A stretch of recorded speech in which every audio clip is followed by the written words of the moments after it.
새만금 개발공사가 오는 2024년까지 9천억 원을 들여 조성할 자족형 스마트 수변도시. 토지 이용 계획안을 보면 호수를 끼고 주거지는 물론 호텔과 리조트, 마이스 시설 등이 들어섭니다. 또 이 일대 목표 수질은 물놀이가 가능한 3급수입니다.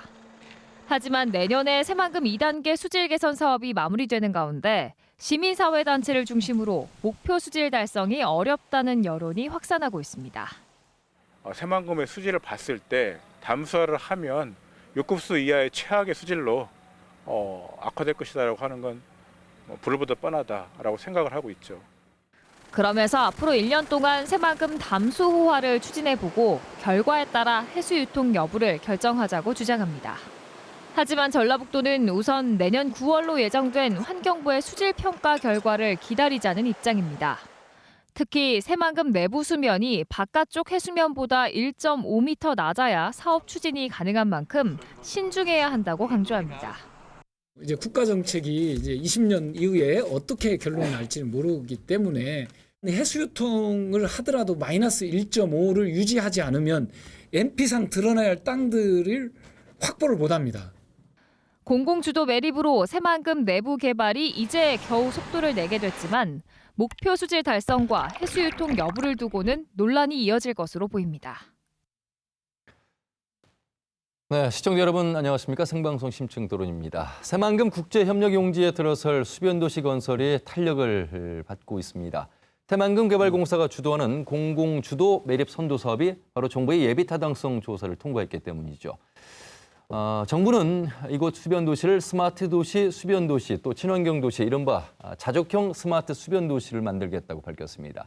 자, 그런데 남아있는 과제도 만만치 않습니다. 수질 개선해야 되고요. 또 매립도 확보해야 되겠고요. 예산 확보까지 이 과제를 풀어야 되겠습니다. 그래서 오늘 생방송 심층 토론에서는 새만금 수변도시가 랜드마크가 될 텐데 그 조성의 의미와 향후 남아있는 과제에 대해서 심층적으로 진단해 보도록 하겠습니다. 시청자 여러분께서도 전화와 문자를 통해서 참여하실 수 있겠습니다. 여러분께서 주신 의견 실시간으로 전해드리겠습니다. 오늘 네 분 모셨습니다. 먼저 전라북도 이원택 정무부지사 나오셨습니다. 어서 오십시오. 예, 반갑습니다. 새만금 개발공사 개발사업본부장인 강병재 본부장 반갑습니다. 네, 안녕하십니까. 전북환경운동연합 공동대표이자 전북대 지구환경과학과의 오창환 교수님 어서 오세요. 네, 안녕하십니까. 전주대학교 부동산학과 정철무 교수님 반갑습니다. 네, 반갑습니다. 예. 자, 뉴스를 통해서 여러분 많이 접하셨을 것 같습니다. 새만금에 200만 평 정도의 2만 명이 들어설 수변 도시 기대가 되는데요. 이원택 정무부지사께서 오늘 판넬까지 준비하셨는데 좀 설명을 자세하게 들어보겠습니다. 예, 새만금의 수변 도시가 들어설 위치는 새만금 신항만 바로 반대편 쪽에 들어설 위치입니다. 위로는 군산이 있고 부안이 있고 김제와 사이 있는데요.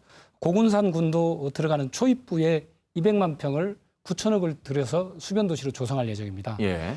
이 선정하게 된 이유는 새만금의 미래가 동북아 자유무역 중심지로서 비전입니다. 그 비전을 실현할 도시가 필요한데 그게 200만 평의 도시입니다. 자, 부지사님 지금 판넬을 다시 이제 클로즈업했기 때문에 다시 한 번만 설명을 해주시겠습니까? 어느 위치 정도가 되죠? 예, 여기가 고군산 군도의 입구입니다. 예. 그리고 여기가 신시 야미지구 관광 레저 용지가 그렇죠. 있고요. 여기가 신항만이 있습니다. 예. 이 신항만 바로 배후 도시로서의 위치입니다. 여기가 이미 이제 노출 부지가 80만 평 정도가 드러나 있는 상황이고요. 여기에 새만금 수변 도시가 들어설 예정입니다. 이렇게 이곳에 들어설 이유는 예. 새만금의 미래가 동북아 자유무역 중심지로서의 기능을 해야 됩니다. 그 도시가 필요한 거고 그 도시를 사각당에 사각 빌딩을 올리기보다는 특별한 랜드마크를 갖고 있고 경쟁력을 가질 수 있는 국제적 수변 도시로 조성하자는 취지로 그렇게 수변 도시를 조성하게 됐다는 말씀 드립니다. 그리고 예. 고군산 군도와 이 랜드마크가 될 수변 도시가 연결되고 군산과 김제와 부안의 관광축이 연결될 겁니다. 그다음에 여기에 철도가 들어오고 동서도로와 항만이 있어서 신사업 유치에도 상당한 기능을 할 거로 보고 있습니다.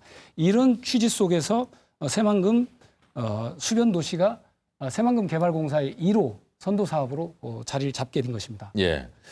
말씀하신 것처럼 새만금 개발공사가 이제 1호 공사입니다. 우선 여러분 잘 아셔야 될 것이 2024년에 수변도시가 들어서는 것이 아니고요.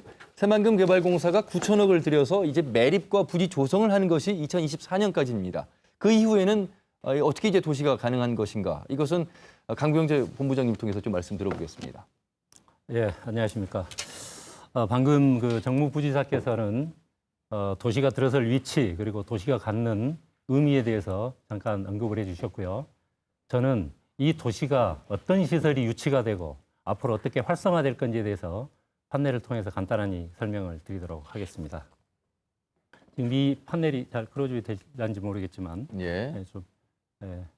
이 판넬에서 보시는 이 도면이 조감도가 앞으로 도시가 형성될 계략적인 도면이 되겠습니다. 그래서 이 도시에는 크게 이중섬과 이쪽에 문화, 소마을이 자리 잡을 수 있는 그런 도시로 구성을 하게 됩니다. 먼저 저희들이 조성할 도시에는 크게 세 가지 기능을 도입하려고 하고 있습니다. 이중섬을 중심으로 해서 호텔과 리조트 그리고 휴양 주거 시설을 도입할 계획이고요. 그 랜드마크 성격인 아리울 아트센터도 도입할 계획입니다. 그리고 또 이 도시를 활성화시키기 위해서 투자 촉진 시설을 저희들이 입주시킬 계획입니다. 투자 촉진 시설로서는 행정 지원 시설, 그리고 교육, 의료 시설 등 공공 클러스터와 이 지역이 지금 국제 업무 지역으로 말씀드릴 수 있는데 이 국제 업무 지역에는 국제 캠퍼스 그리고 문화 콘텐츠를 제작할 수 있는 그런 시설 등을 입지시킬 계획입니다. 그리고 주거용지를 중심으로 한 문화창의지구에는 신예술 그리고 지식인들 그리고 글로벌 문화가 함께 어우러질 수 있는 소문화마을도 조성할 계획입니다. 간략하게 다시 요약을 하자면 이 도시는 물로 특화되고 스마트 공공 서비스가 제공이 되고 또 글로벌 문화가 교류되는 다족형 스마트 수변 도시로 조성할 계획입니다. 예. 우선은 말 그대로 시작부터는 수변 도시의 청사진을 시청자 여러분께 지금 말씀을 드리고 있습니다. 하지만 저희가 토론하면서 이 수변 도시가 과연 가능한 것인지 또 어떤 동전의 양면처럼 살펴봐야 될 부분들이 있어서 우선 큰 틀의 청사진을 지금 보고 계시다는 말씀드리겠습니다. 지금 새만금이라는 아주 넓은 땅 매립하는 데 급급합니다. 그래서 이 매립이 속도를 내지 못하고 있었는데 새만금개발공사가 주도하기 때문에 공공으로 주도하기 때문에 이제 매립의 속도가 붙습니다. 정철모 교수님, 네. 상당히 그런 면에서 기대가 되는 대목이죠. 네네. 그래서 새만금 개발에 대한 전라북도 도민들이 너무 오랫동안 가시적인 성과가 없는 것이 아닌가 하는 생각들을 많이 가지셨는데 이번에 수변 도시에 대한 200만 평에 대한 매립을 정부가 예타 사업으로 추진하는 것을 통과시켜줬기 때문에 보다 가시적인 어떤 기대가 좀 더 긍정적으로 확산되고 있다고 봅니다. 그러나 다만 새만금 수변 도시가 구상될 때가 벌써 시기적으로 두바이가 세계적으로 유명한 모델 도시가 될 때 구상한 수변 도시 모델입니다. 예. 근데 이제 앞으로 10년, 20년 후에 새로운 도시 모델은 4차 산업혁명의 성장을 담아낼 수 있는 새로운 스마트 시티라는 개념이 요즘은 뜨고 있습니다. 물론 여기서도 지금 수변 도시에도 스마트 기능을 들어간다고 했는데 우리가 생각하는 그런 과거에 생각했던 스마트 개념하고 지금 대두되고 있는 스마트 도시의 개념은 대단히 빠른 속도로 진전되고 있기 때문에 지금 매립 단계이긴 하지만 앞으로 이 스마트 도시로서의 기능을 어떻게 보강해 가면서 도시 발전 구상을 보다 개선해 나갈 것인가에 대한 고민은 있어야 될 거라고 봅니다. 특히 이제 중국이나 인도 또 최근에는 캐나다까지 스마트 도시를 아주 선도적으로 하고 있고 그것을 개발하는 주체로서 구글 같은 기업이 도시 개발 사업에 뛰어들고 있습니다. 그래서 새만금 수변 도시는 어떻게 보면 과거의 어떤 발상이 아니라 4차 산업혁명의 새로운 신성장 거점으로서의 수변 도시 기능을 갖도록 새롭게 창조적 혁신하는 것이 필요하지 않는가 그런 생각이 듭니다. 예. 자, 정부의 예비 타당성 조사를 통과했을 뿐인데 우리는 이미 머릿속에 수변 도시를 그리고 있습니다. 그래서 오정환 교수님, 도시를 그리기 전에 해야 될 일들이 있어서 교수님 생각은 좀 다르실 것 같아요. 저는 이 수변 도시 성공하지 못합니다. 결론은 어떻게 그렇게 이제까지 조감도 많이 보셨을 거예요. 이거보다 더 멋있는 조감도 우리 수도 없이 봤고요. 그렇지만 우리는 지금 30년 동안 얻은 게 하나도 없죠. 예. 제가 그 이유를 세 가지로 좀 요약해서 말씀을 드리면 첫 번째, 수변도시의 가장 기본적인 원칙은 수질과 환경입니다. 그런데 지금 많은 전문가와 어민들이 수질은 달성할 수 없다고 이미 생각들을 많이 하고 계시고 수질 목표를 달성한다 해도 3급수입니다. 이 3급수는 3급수 가지고 수변도시 성공할 수 없어요. 1급수가 돼야 됩니다.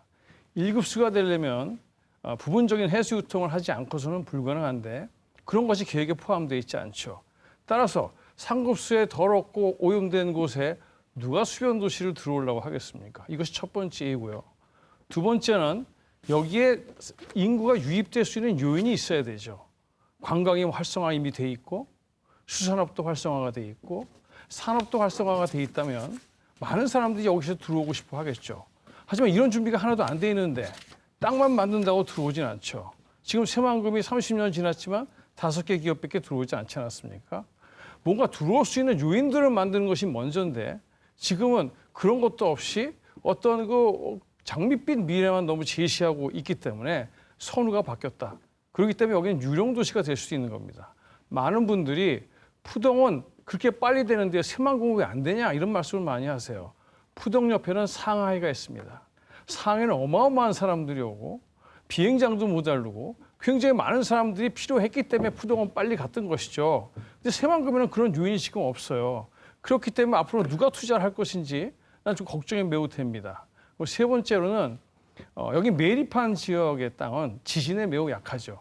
뭐 며칠 전에도 부안에서 지진이 났지만 그다음에 이 온난화가 되면 해의 수면이 올라갔을 때 이 주변 이 바로 바다에 가까운 지역들의 도시는 굉장히 위험에 도달하게 되죠. 그래서 이런 여러 가지 이유 때문에 사실 이러한 그 수변 도시는 성공하기 힘들다. 저는 그렇게 개인적으로 생각하고 예. 있습니다.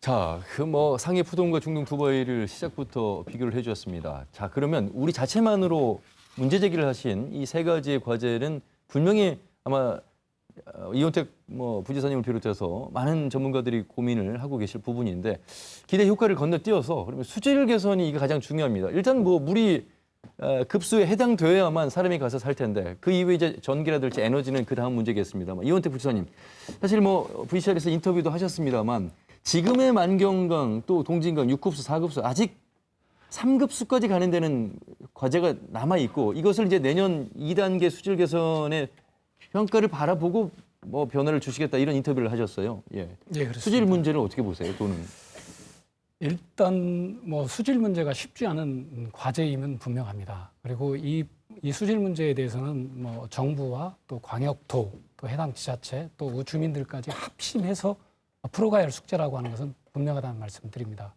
그러나 저희가 2000년부터 새만금 수질 종합 1단계 2010년까지 또 2010년에서 20년까지 내년까지 2단계가 수질 개선을 추진하고 있습니다. 예. 그 과정에 4조 예산이 들어갔고 그 4조 예산이 들어가는 과정에서 만경강의 예를 든다면 총인은 뭐 한 70% 정도대 개선이 됐고요. 또 BOD는 한 17%대 개선이 됐고요. 또 동진강은 또 한 50%대 인이 감소됐습니다. 그다음에 BOD도 한 5% 정도 감소된 걸로 나오고 있습니다.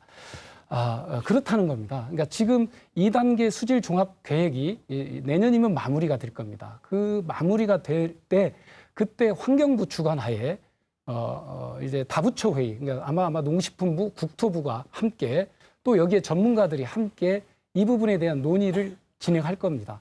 수질에 미치는 영향은 원인은 너무 많습니다. 유형도 다양합니다. 온도도 있고요,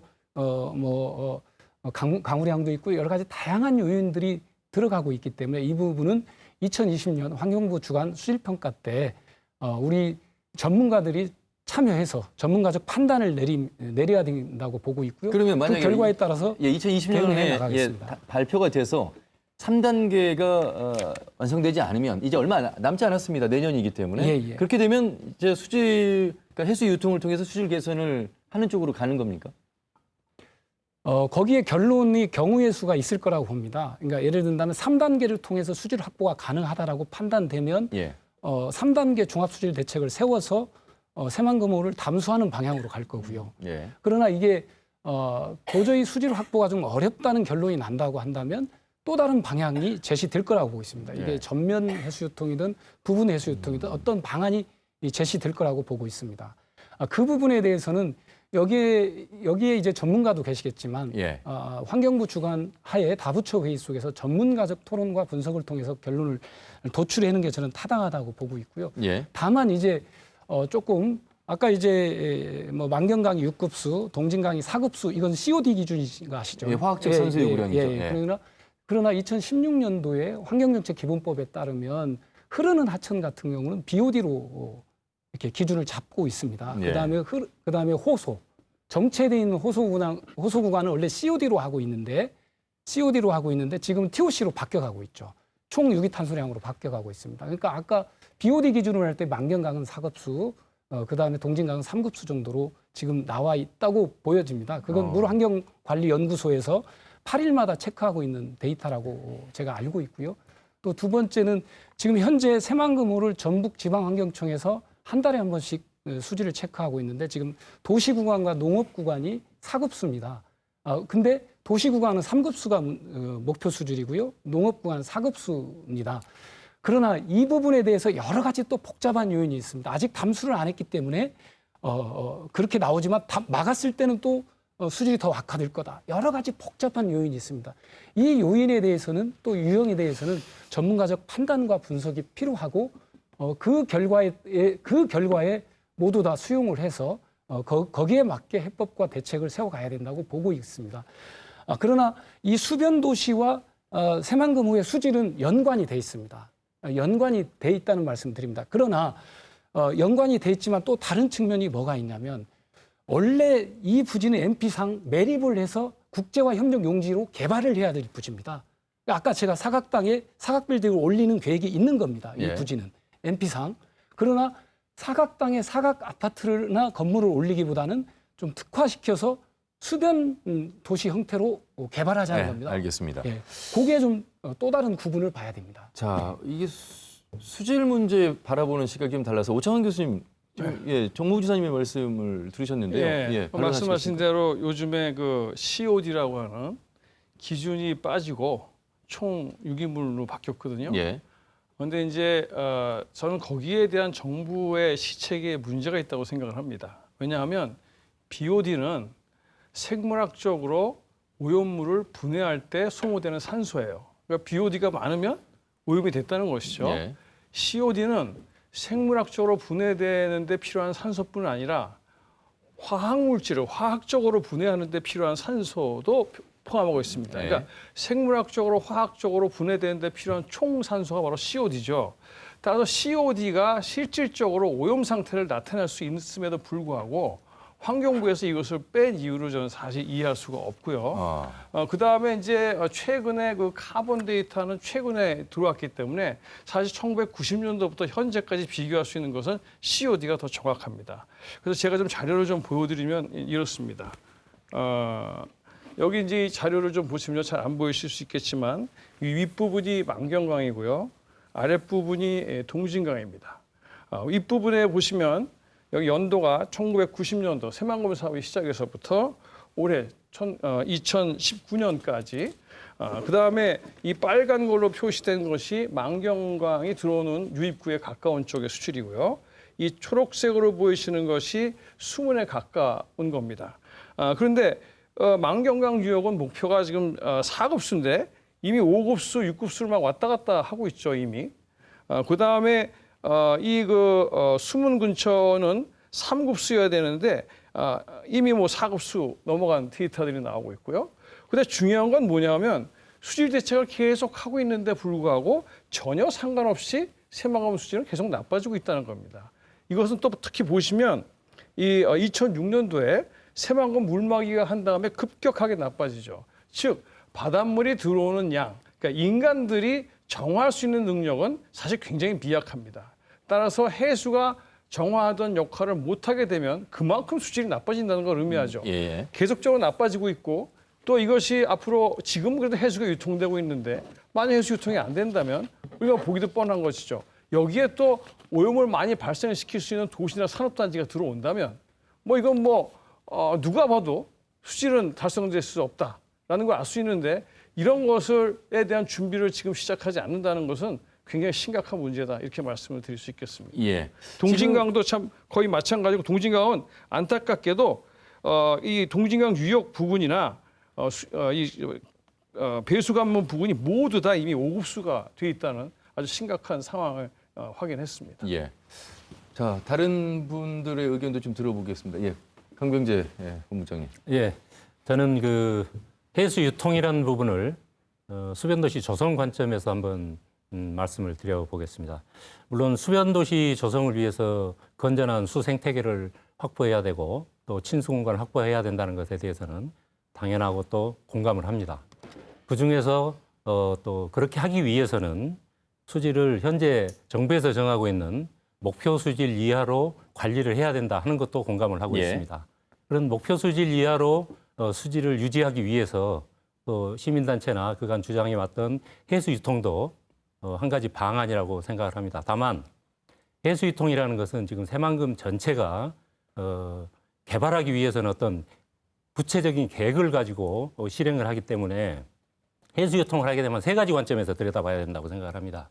지금 우리 오창현 교수님이 말씀하시는 수생태계 중심으로 수질을 어떻게 확보를 할 것이냐 하는 문제가 하나 있고요.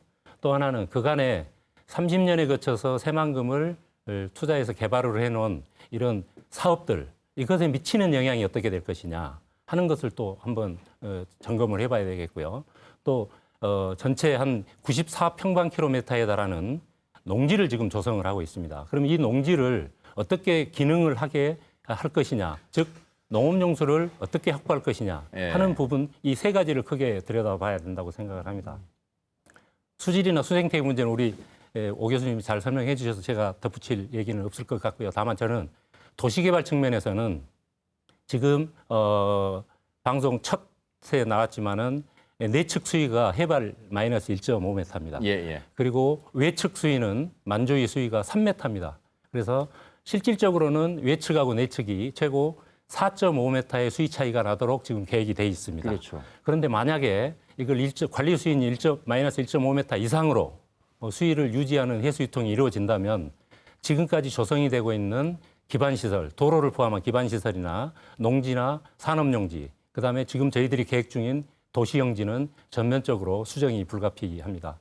그래서 이런 부분이 좀 고려가 돼야 될 것 같고요. 또 한 가지는 2011년도에 농어촌공사에서 조사한 자료에 보면은 이 94평방킬로미터의 농지를 활용하기 위해서는 약 2억 1,500만 톤의 농업용수가 1년에 필요합니다. 예, 네. 그러면 이 물을 어떻게 확보할 것이냐 하는 것은 개발적인 관점에서 한번 들여다봐야 되겠고요. 또 한 가지, 이것을 전체적으로 목표 수질을 달성하기 위해서 지금 내년까지 새만금 지역의 2단계 수질 개선 종합 대책을 지금 이미 진행 중에 있습니다. 그리고 평가도 준비를 하고 있습니다.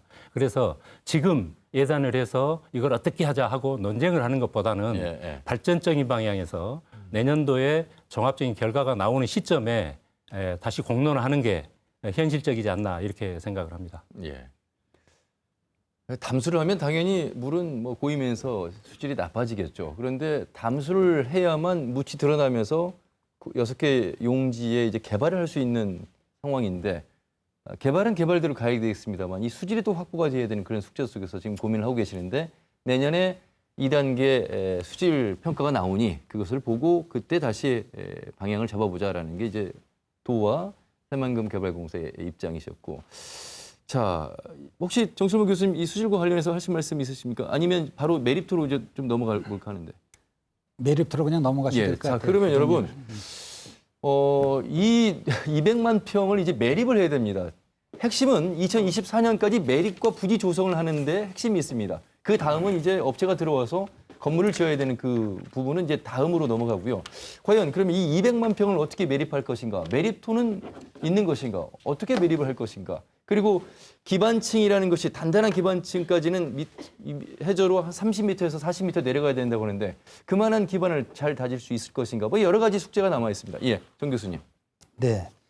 매립토 문제에 대해서는 최근에 뭐 화력발전소에 매립토를 쓴다는 등 그런 것들 때문에 환경단체에서 기존의 군산 항만에 있는 그 준설토를 쓰는 거를 얘기를 했었는데 왜 갑자기 환경오염 물질적인 기능을 갖고 있는 화력발전소에 그 부자재를 갖다 쓰느냐 하는 것 때문에 논란이 되는 것 같습니다. 그래서 그 메리프토 문제에 대해서는 그 지금 논란이 되고 있는 환경성 문제라든지 그런 그 배경, 사업을 한 배경 그리고 기존의 군산 항만의 준설도를 쓰고자 했던 내용들을 어떻게 앞으로 개선해 나갈 건지 하는 거에 대한 투명한 설명이 있으면 좀 납득할 수 있을 텐데 그게 따로따로 이렇게 대두되니까 좀 혼란스러운 것 같습니다. 예.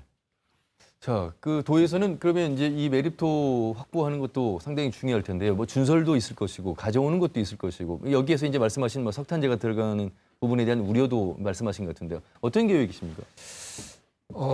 일단 이 부분은 이제 이 사업을 추진하는 주체가 공사기 때문에 예. 공사 쪽에서 먼저 좀 답변을 그러실까요? 해주시고 그러면 예, 그다음에 강병재 제가 본부장님. 또 거기에 예. 부가적으로 답변하겠습니다. 예, 예.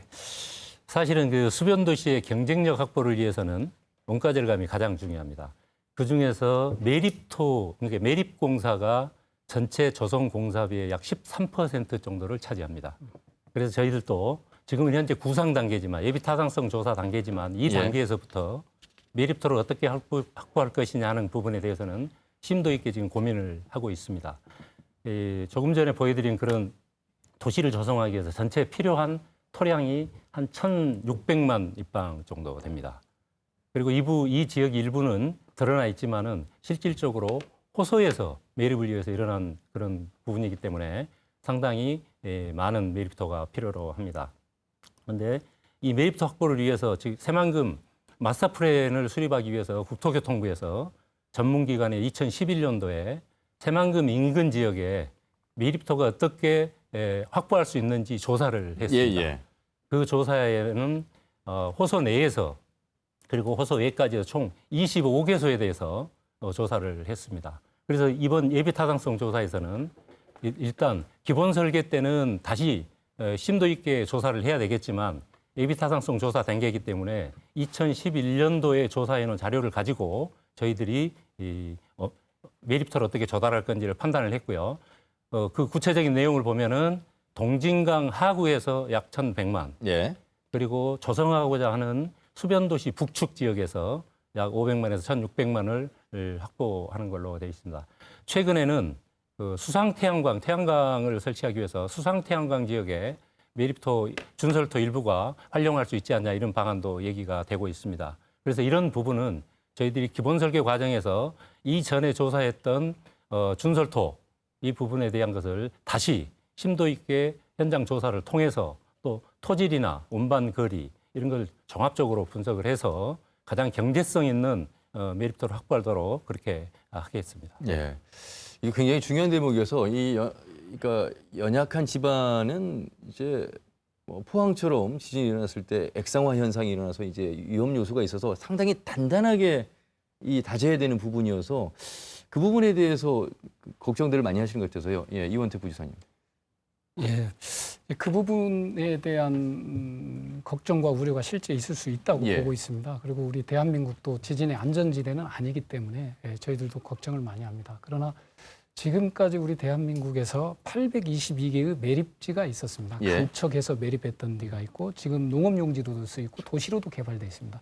여러분들이 자주 가시는 영종도 우리 인천국제공항 다 매립해서 국제공항을 지었습니다. 그러니까 우리 대한민국의 건설 기술과 인력이 그 정도는 충분히 극복할 수 있는 능력에 와 있다라고 보고 있고요. 또 그런 부분을 전 세계에서도 그런 쪽에 진출해 가고 있다고 보고 있습니다. 그래서 이 부분은 사실 기술적인 파트이기 때문에 이 부분은 기술적으로 과연 이렇게 지진으로부터 안정적인 걸 할 수 있느냐 없느냐는 기술적인 파트입니다. 이게 안 된다고 하면 불가능한 겁니다. 예, 네. 그리고 새만금 자체가 불가능하게 되는 겁니다. 그러나 저는 이제 뭐 송도라든가 영종도라든가 여러 가지 사례를 놓고 봤을 때 우리 대한민국 건설 기술 인력이 충분히 극복이 가능하다 이렇게 보고 있습니다. 예, 오창원 교수님.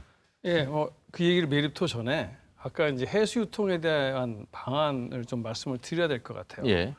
그러니까 내부 개발은 전부 해수의 평균 수면보다 1.5m 이하로 유지해야지 지금 내부 개발이 가능한 거죠. 과거에는 농지가 100%였고 농지가 지금 30%로 줄었습니다. 새만금 호수의 주목적은 농지에 물을 대는 거였죠. 그러니까 지금은 새만금 호수 전체가 필요하지 않아요. 30%만 있으면 됩니다. 저희가 그래서 부분 해수 유통을 하는데 저희도 1.5m를 그럼 유지하자. 그런데 위로 올라가지만 아래로도 굉장히 내려가지 않습니까? 아래로는 지금 한 30cm나 50cm 유동을 이 정도만 물을 넣고 빼고 있어요. 이걸 1.5m나 2m까지 가져가면 충분하게 1.5m를 마이너스 1.5m 유지하면서 해수 유통이 됩니다. 그렇기 때문에 이런 해수 유통한다는 것이 지금 만들어 놓은 농지를 사용을 못한다든가 드러난 부지를 사용할 수 없다는 것과는 대치되지 않습니다. 따라서 그것을 극복할 수 있는 부분적인 해수 유통 방안이 있다는 걸 좀 말씀을 드리고요. 그다음에 두 번째로는 지금 우리가 이제까지 만들어 놓은 어떤 MP, 마스터 플랜을 따라 가야지만 된다고 하는데 거기에 필요한 흙은 7억 입방미터입니다. 7억 입방미터가 어느 정도나 되냐면 남산 12개. 아니, 지금 아까 강병지 본부장님 말씀하신 1,600 그것은 지금 이제 아마 수변 도시에만 해당되는 것이고요. 수변 도시만 해당되고. 수변 도시만 해당되는 것이죠. 근데 지금 현재 뭐 이게 그 수변 도시를 포함한 MP에 있는 데를 다 메꾸려 한다면 남산 12개 분량, 서울시 전체를 1.1m 높이는 흙이 필요해요. 이 흙을 가져올 데가 없죠. 그러다 보니까 지금 저희는 어떠한 방법을 쓰냐 하면 새만금 내부 갯벌 흙을 갖다가 퍼다 대부분을 씁니다.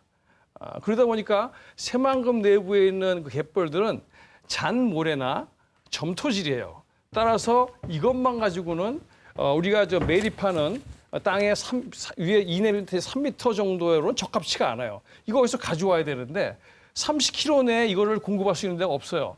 따라서 이것을 공급받으려고 하면 우리 변산 국립공원을 깨버리든가 아니면 돈이 너무 많이 들어서 사실상 매립할 수 없게 되는 문제가 발생할 수 있다고 저는 생각합니다. 그래서 전체적으로 전체를 땅을 만들겠다는 사실은 사실 불가능하다고 저는 말씀드리고 싶고요. 수변 도시는 좀 사이즈가 줄어들었기 때문에 좀 그것보다는 좀 나아지겠죠. 하지만 수변 도시 또한 이 상부에 2, 3m에 해당하는 어떠한 그 안정한 흙을 확보하기에는 굉장히 힘들 것이다. 따라서 이런 문제를 볼 때는 과연 더 이상의 새만금 내부에 이러한 그 매립을 한다는 게 과연 가능할까? 그러다 보니까 지금 새만금 내부에 전체적으로 석탄재를 650만 톤이나 가져다 넣을 계획까지도 지금 만들고 있지 않습니까? 이런 계획 들어오면 정말 골치 아픈 거죠. 그래서 저는 사실 현재 매립할 흙이 없다고 얘기하는 것이 정답이 아닌가 이렇게 좀 말씀을 드리고 싶습니다. 예. 이원택 제가 부사님. 그건 먼저 말씀. 메리터 부분에 대해서는 제가 전공이 아니기 때문에 예. 일단 도의 입장에서는 어떻게 생각하십니까? 그러시죠. 그 메립토는 우리 공사에서 예. 교수님 우려사항은 내가 충분히 알고 있고요.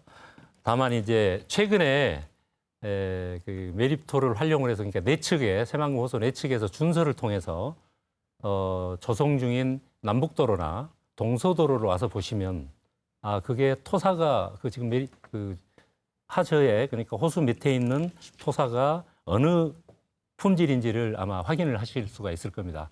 그 내용을 보면은 이제 교수님께서는 도시를 조성하기 위해서 조경이랄지 도로랄지 이런 식생이 필요로 하는 그 구간을 보통 한 3m 정도 말씀을 하시는데 그 3m 정도까지는 그렇게 많이는 필요 없을 것 같고요.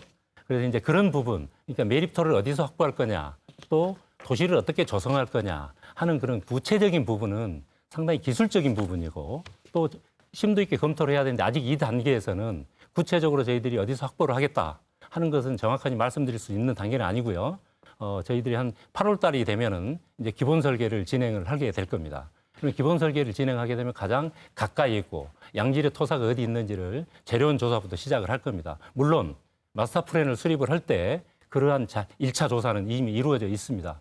그걸 토대로 해서 하고 또 그때 문제가 되면은 그때 가서 어떻게 보면 다시 대안을 찾는달지 과거에 지금 그리고 추상적인 자료를 가지고 마치 이 도시를 만드는데 이렇게 문제가 있습니다 하고 얘기를 해서 하는 것은 제가 볼 때는 바람직하지 않다고 이렇게 생각이 듭니다. 그래서 저희들도 물론 이런 부분에 대해서는 교수님 말을 부정한 것은 아니고요.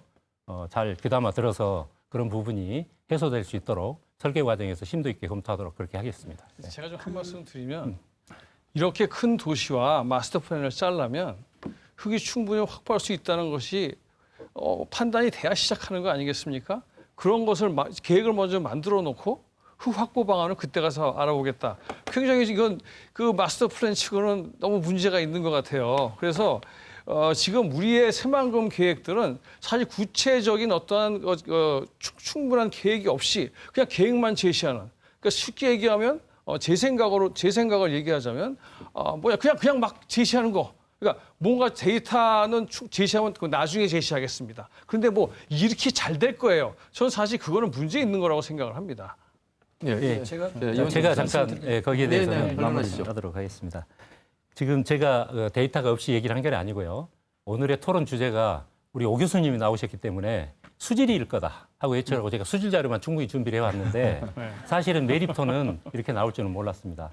제가 말씀드린 대로 2011년도에 도시를 마스터 플랜을 만들면서요. 어떻게 메립토를 확보를 없는 상태에서 추상적으로 도시를 계획을 했겠습니까? 그래서 메립토는 2011년도에 이미 기초조사를 다 했습니다. 다만 그게 정해진 지역에서 지금 농경지도 이미 한 85% 정도가 매립이 돼 있지 않습니까? 그래서 그 정해진 지역에서 준설을 안 했기 때문에 어느 지역에 어떻게 변동이 있는지 하는 것을 기본 설계 과정에서 충분히 들여다보고 만약에 그런 부분이 보완이 필요하면 보완을 하겠다는 그런 취지지 전혀 메립토의 계획이 없는 상태에서 이렇게 확보될 것이라는 가정적인 말씀을 드리는 것은 아닙니다. 예. 근데 거기 한 말씀만 제가 잠깐 드리면 그러니까 메립토 문제는 앞으로도 전문가들이 더 얘기를 해야 되겠죠. 근데 이제 다른 면으로 수질 문제로 말씀을 드리면 메립토를 너무 깊게 파다 보니까 밑에 물이 흐르지 않은 구간들이 생겨요. 그래서 지금 수질이 더 나빠지고 있습니다. 그리고 이 메립토로 쓴 갯벌들의 흙이 모래와 점토인데 점토는 초미세먼지보다도 작은 입자예요. 이거를 밖으로 꺼내서 지금 다 펼쳐놓다 보니까 그 김제 지역 분들은 문을 열어놓을 수 없을 정도로 모래바람이 난답니다. 그리고 사실은 전라북도가 전국에서 초미세먼지가 3년 동안 계속 1등을 해야 될 이유가 하나도 없어요. 그래서 사실 새만금 지역에 이러한 점토들을 꺼내서 퍼뜨려 놓는 것이 굉장히 환경 문제를 발생할 수 있기 때문에 그러한 면도 굉장히 심각한 문제다라는 말씀을 제가 드리고 싶습니다. 예, 이원택 부지사님 말씀 듣고 정리를 좀 하겠습니다. 예. 아까 오창환 교수님께서 말씀해주신 이제 해수유통의 취지와 뜻 저도 공감하고 있습니다. 그리고 또 해수유통도 하나의 방안입니다. 그리고 그것은 정말로 내년에 우리 시민사회 활동가들, 전문가들, 환경부 주관회의에 정말 집단지성을 발휘해서 결론이 나올 수 있기를 저도 기대합니다. 그리고 아까 말씀해 주신 것 중에 마이너스 1점으로 관리했을 때 그 내측의 해수면을 마이너스 1점으로 관리하는 부분에 대해서 말씀해 주셨는데 그것은 대단히 중요한 대목입니다. 마이너스 1.5로 내측을 해수를 관리하면서 해수유통하는 문제는 여러분들이 생각하는 것 이상으로 아까 메립본부장께서 말씀하셨지만 방조제나 산단이나 다시 재설계해야 되고 다른 추가 비용이 다 들어가는 문제입니다. 근데 그런 부분에 대해서 이렇게 말씀해 주시고 하신 거에 대해서는 저는 정말 감사하게 생각하고 그런 지점에서 상생과 협력할 수 있는 여러 가지 것들을 또 찾아볼 수 있지 않을까 이렇게 제가 생각이 드는 게 있고요. 메립토 관련해서는 아까 석탄재 부분은 이게 새만금청이나 공사의 계획으로 성립되어지는 않은 걸로 알고 있습니다. 어떤 기업들이 그쪽에 매립하겠다고 하는 문의나 이런 계획의 수준이지 우리 정부에서 그걸 계획해서 추진하고 있다든가 그렇지는 않다는 말씀을 좀 드리고요. 이 부분에 대해서 오해의 소지가 없었으면 좋겠다는 말씀을 드립니다. 그다음에 사실 메립토를 확보하는데 여기에 그 재생에너지 새만금 3지구라고 해가지고요. 여기에 지금 토사가 많이 쌓여 있습니다. 여기에 이 3지구에 지금 이렇게 동진강 유역에서 내려오는 토사들이 많이 쌓여 있는데 이 부지의 토사가 이쪽 메립토로 수변도시 메립토로 활용되는 부분도 사실 이렇게 검토해볼 문제가 있습니다. 하나는 그게 이제 태양광 쪽에 이익을 좀 떨어뜨리는 부분도 있을 수 있지만 새만금 전체를 놓고 볼 때 뭐가 효율적인가 이런 부분이 있다는 말씀 드리겠고요. 그 부분은 또 얼마 전에 민간협의회에서 결정한 사안을 존중하면서도 또 추가적으로 검토가 필요한 대목이 아니냐 이런 생각이 들고요. 전체적으로 그 메립토와 관련해서는 이제 아까 이제 말씀드렸지만 지금 농생명 용지도 한 73% 매립이 돼 있습니다. 이미 어떻든 매립이 돼 있습니다. 그다음에 산단도 전체 109에서 909까지 있는데 지금 1, 209와 509가 매립이 1209는 거의 매립이 끝나 있고요. 또 509가 매립 2022년이면 끝납니다. 그러니까 이 매립토를 호내와 호외에서 사실 이렇게 그 매립토를 확보하는 걸로 MP상 돼 있습니다. 이 호내와 호외에서 저쪽 군산항 부지에서 준설토하고 이 새만금 내에서 그런 건데 교수님이 지적했던 대로 이게 또 수질 악화의 요인도 됩니다. 수질 악화의 요인도 되고 있고 그러나 또 아까 이제 잘못하면 내변산 변산을 한두 개 깨지는 상황 이렇게 될 수도 있는 상황이 있습니다. 그러나 현재 계획은 호내에서 파내고도 있지만 계속 또 매립토가 쌓이고 있습니다.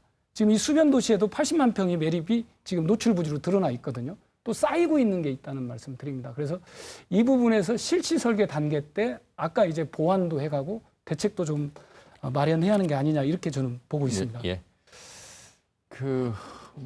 시청자 여러분께서 지금 새만금이 머릿속에 그려지지 않는 가운데 109, 209 매립 이런 말씀 들으시니까 좀 혼돈이 오고 가실 것 같은데 정리해서 오늘 주제를 말씀드리면 어쨌든 국제협력 용지의 수변 도시를 200만 평 정도의 규모의 2024년까지 땅을 매립해서 부지를 조성하겠다는 게 지금 나온 안입니다. 여긴 예산이 한 9천억 원 정도 들어가죠. 그 이후에 수변 도시가 자족형 스마트 수변 도시로 만들겠다는 것인데 그 기대 효과도 좀 살펴봐야 되겠습니다. 그 전에 많은 분들께서 의견을 주셨어요. 소개해드리고 정철모 교수님 통해서 각자의 오늘 패널 분들이 전공 이야기를 하고 계셔서 전공 분야를 좀 들어가서 말씀 들어보겠습니다. 최종 담수화 목표 시기가 내년인데 과연 1년 안에 수질 문제를 해결할 수 있을까 수질 걱정하셨고요.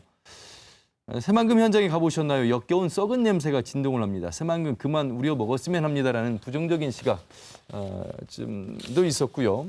환경단체 무조건적인 반대에 벗어나 하루라도 빨리 이제 속도전 있게 가야 된다는 또 개발 의견도 있습니다. 아울러서 그동안 새만금 개발 논쟁은 끝내고 발전을 하려는데 또 발목 잡는 행위는 잘못된 것 같다. 이런 의견이 있으셨는데 발목을 잡으려고 한 것은 아니고요.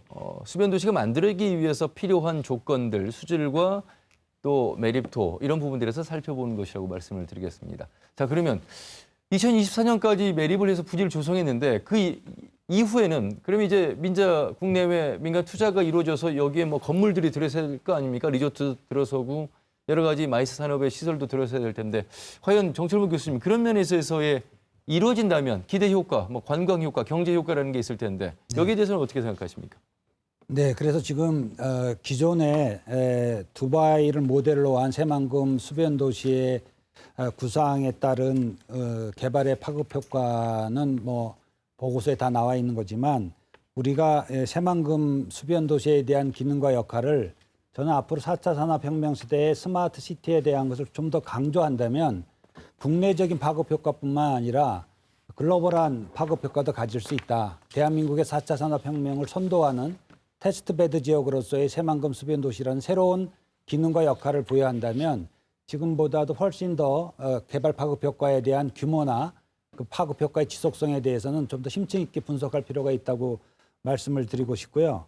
그다음에 이제 새만금 개발 파급 효과가 생겼을 때 지역 주민들에 대한 어떤 또 전라북도는 어떻게 이 개발 파급 효과를 내재화할 것인가 하는 것들도 우리가 생각해 본다면 새만금 수변 도시의 파급 효과는 새만금만 갖고 도시 안에 수변 도시만이 아니라 그 옆에 있는 509에 만들어지는 또 거기 뉴타운 도시가 있고요. 또 전라북도 주변에 있는 도시들 간의 연관관계 속에서 개발 파급 효과를 좀 광역적으로 접근하는 것이 타당하다고 봅니다. 왜냐하면 전라북도 입장에서는 아까 말씀하신 매립토라든지 수질 오염이라든지 이런 여러 가지 문제는 물론 정확하게 짚고 넘어가서 개선해야 될 문제들이긴 하지만 또 한편으로 해서는 지금까지 20년 동안 이 개발 논쟁을 계속 끌어오니까 도민 입장에서는 명확하게 로드맵을 갖고 갔으면 좋겠다는 기대가 있는데 저는 그 로드맵 중에 가장 임팩트를 줄 수 있는 것이 우리 정부의 국책 과제이기도 한 4차 산업혁명 시대의 테스트베드 지역으로서 새만금 수변 도시를 단순히 기존의 관광이나 휴양이나 그런 것도 좋지만 스마트 시티에 대한 기능과 스마트 시티적인 어떤 산업의 어떤 최종적인 어떤 모델로서 재구축한다면 개발 파급 효과의 어떤 효과는 더 크게 우리가 홍보할 수도 있고 앞으로 그렇게 기여할 수 있지 않을까 생각합니다. 예. 스마트 시티의 어떤 그 테스트베드라는 말씀으로 강조를 좀 해주셨는데 도에서는 어떤 효과를 좀 기대하고 계십니까?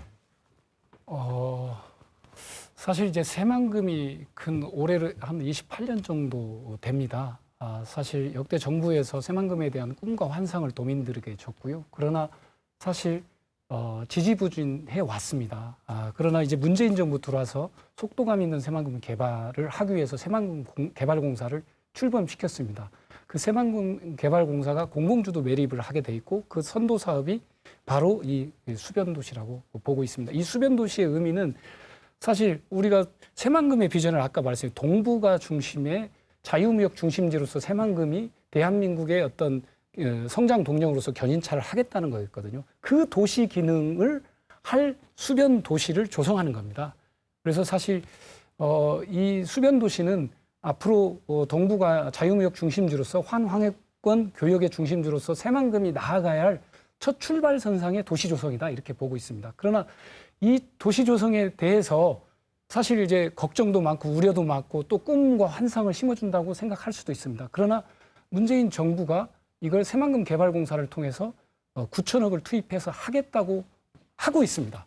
우리 도는 여기에 협력해서 정말 수변 도시가 조성이 되고 또 동부가의 어떤 중요한 자유무역 중심지로 갈 수 있는 첫걸음이 좀 성공적으로 떼어질 수 있도록 그런 기대 효과를 바라보고 있습니다. 예. 노태우 대통령부터 시작해서 문재인 대통령까지 대통령이 7번째 바뀌고 있는데 새만금은 바뀌질 않다 보니까 아마 많은 도민들께서 의구심이 들고 수변 도시의 좋은 그림을 지금 여러분들께 보여드렸는데 역시 또 걱정의 시각과 우리의 시각도 있고 과연 이것이 될 것인가? 매립까지는 어떻게 주도로 되겠습니다만 그 이후는 또 어떻게 될 것인가? 아마 반신반의들 많이 하실 것 같습니다. 하지만 이젠 뭐 예타를 통과했기 때문에 긍정적인 측면에서 바라봐야 된다는 시각이 많습니다만 오 교수님 말씀대로 또 과제가 있어서 이런 부분들은 언론에서 정확하게 한번 제대로 살펴봐야 될 것 같아서 오늘 주제로 다뤄봤는데요. 자, 마무리 시간까지 왔습니다. 오늘 이 한 시간으로 새만금 수변 도시를 다 살펴보기는 어렵겠습니다만 그래도 청사진을 살펴봤고 또 과제도 살펴봤습니다. 각자의 입장에서 좀 더 조언을 좀 해주셔야 될 것 같은데 오창환 교수님, 예, 반대의 논리를 많이 세우셨습니다. 마무리 발언입니까? 아니 마무리가 조금 남아 있긴 한데 예. 좀 시간을 좀 더 드리도록 하겠습니다. 예, 제가 이런 말씀을 드리고 싶어요. 지금 전라북도의 수산업이 몰락해가고 있고 예. 주변 주민들은 심각한 고통을 받고 있습니다. 수산업이 얼만큼 피해를 보고 있냐면 1차 산업만으로도 1년에 6천억에서 7천억. 2차, 3차를 합치면 거의 1조가 넘어갈 걸로 생각이 되고요. 관광을 못하고 있는 것도 수천억 손해를 본다고 생각하면 현재 우리는 매년 앞으로 최소한 1조에서 최대 2조까지 손해를 봐야 되는데 전라북도의 1년 예산은 6조 5천억입니다. 그리고 또한 중요한 건 뭐냐면 이건 두 가지 면에서 중요한데요. 지금 부안이라든지 이쪽 경제들이 다 무너지고 있고 어민들이 다 죽어가고 있는데 이런 것에 대한 대책을 세우면서도 전라북도가 돈을 벌 수 있다는 겁니다. 그러니까 주민도 살리고 그다음에 전라북도가 돈도 벌 수 있는데 이렇게 고통스러운 사람들 그냥 냅두고 언제 달성할지도 모르는 것을 가지고 가는 계획은 우선순위에 들어갈 수 없다. 지금은 해수유통을 통해서 수산자원 복원이나 관광자원 복원, 산업화 이런 것이 되면 사람들이 몰려 들어올 것이고 그럼 그때가 되면 수변 도시를 만들어도 될 것이고 또한 이러한 환경이 돼야 4차 산업의 고급 회사들이 들어오게 됩니다. 고급 회사들은 환경이 좋아야 들어오거든요. 그래서 저는 순서가 지금 바뀌어 있다. 지금 당장에 우리의 고통스러운 걸 해결해주고 빠른 속도로 전라북도에 도움이 될 수 있는 사업을 먼저 하고 전라북도가 가지고 있는 강점, 그러니까 수산업이나 관광은 전라북도가 가진 강점이기 때문에 어디보다도 잘할 수 있지만 산업으로만 접고 나가게 되면 남보다 오히려 뒤처져 버릴 수 있는 가능성이 높죠. 제가 그래서 이건 좀 방향 좀 바꾸자 이런 말씀을 좀 드리고 싶습니다. 그 수변도시로 지금 예타 통과해서 잘 가자고 하는데 교수님 또 발목을 잡는 말씀을 하셔서 사실 좀 예. 같이 갈 수도 있어요. 네네 이원택 부사님. 저는 오창환 교수님께서 방금 같이 갈 수도 있다고 그랬는데 저는 새만금을 속도감 있게 개발하고 동부가 자유무역 중심지로서 교두부 역할을 하기를 바라는 도민의 마음과 또 아까 수산업도 활성화되고 환경도 살릴 수 있는 이런 것이 사실 지난 한 20년간 대립도 많이 있었고 갈등도 많이 있었다고 봅니다. 그러나 이제 우리 전라북도의 집단지성을 발휘해서 그걸 공존할 수 있고 함께 갈 수 있는 방안들을 모색해가고 만들어가야 되지 않을까 싶습니다. 아까 수산업, 전라북도 수산업 도청의 정무부지사로서 한 책임 있는 부분입니다. 수산업도 해야 될 것 같고 관광도 또 우리 힘든 어민들과 또 함께도 해야 될 것 같습니다. 그래서 그런 부분의 아이디어와 현실적인 의견들을 많이 집대성해가면서 내년 또 20년에 있을 하반기 수질평가 그거에 또 대응을 해가면서 그런 어떤 교집합을 찾아갈 수 있어야 될 것 같습니다. 예. 오창원 교수님 말씀은 이제 갯벌이나 수산 자원을 통한 관광 유발 효과도 상당히 큰데 그런 부분들까지 아울러서 우리가 좀 신경을 써야 될 것이다. 지금은 당장 눈앞에 이익이 지금 벌어지지 않기 때문에 아마 이런 말씀을 하신 것 같습니다. 자, 그래도 첫 번째 새만금 개발공사가 1호로 지금 하고 있는 사업이기 때문에 강력한 좀 부탁과 적극적인 속도를 좀 내주시길 바라겠습니다. 강병재 본부장님. 예. 사실은 여러분들이 잘 주지하시는 바와 같이 새만금 지역은 그동안 논쟁만 했지 어떤 대안을 제시를 못하고 지금까지 왔습니다. 그 과정에서 먼저 제시됐던 방법이 민간이 투자를 해서 이 지역을 한번 개발을 해보자고 지금까지 정책을 펴왔던 겁니다. 그런데 이게 다시 답보 상태에 있으면서 현 정부가 들어서면서 그러기보다는 그러면 우선 기반시설이나 매립은 공공에서 주도를 해서 먼저 개발을 하고 그 어떤 공공 주도 하에서 전체적인 새만금의 미래를 한번 들여다보자 하는 그런 정책적인 변환이 있었습니다. 그래서 저희 새만금 개발공사가 그런 사업을 하기 위해서 특수하게 설립된 그런 다른 공기업과 다르게 설립된 그런 공기업입니다. 그래서 저희들은 물론 오늘 그 토의 주제가 수변도시에 대한 것으로 대부분 귀착이 됐지만 저희 공사는 도시개발이라는 이런 사업 외에도 신재생 에너지 분야 그리고 고군산 군도를 중심으로 한 관광개발 사업 이런 것을 복합적으로 추진을 하고 있습니다. 그리고 또 그런 부수적인 사업으로 인해서 또 효과가 도시개발 효과도 분명히 시너지 효과가 있을 겁니다. 그래서 한번 저희들이 열심히 할 테니까요. 도민 여러분들께서도 어떤 애정의 눈빛으로 좀 바라봐 주시고 또 가끔 저희들도 사업을 진행하는 과정에서 아주 긴밀하고 충분히 의견을 지역사회와 소통을 하도록 그렇게 하겠습니다. 그래서 우려하신 부분도 잘 알고 있고 또 그런 부분을 담아내기 위해서 충분히 노력을 하도록 그렇게 하겠습니다. 예. 그러니까 뭐 김제나 부안의 인근 주민들 이 비산먼지 때문에 상당히 고통받고 계시다는데 그 준설을 하고 매립하실 때 그런 부분들도 좀 많이 유념해 주시길 좀 예, 그렇게 하겠습니다. 예. 정철모 교수님. 예.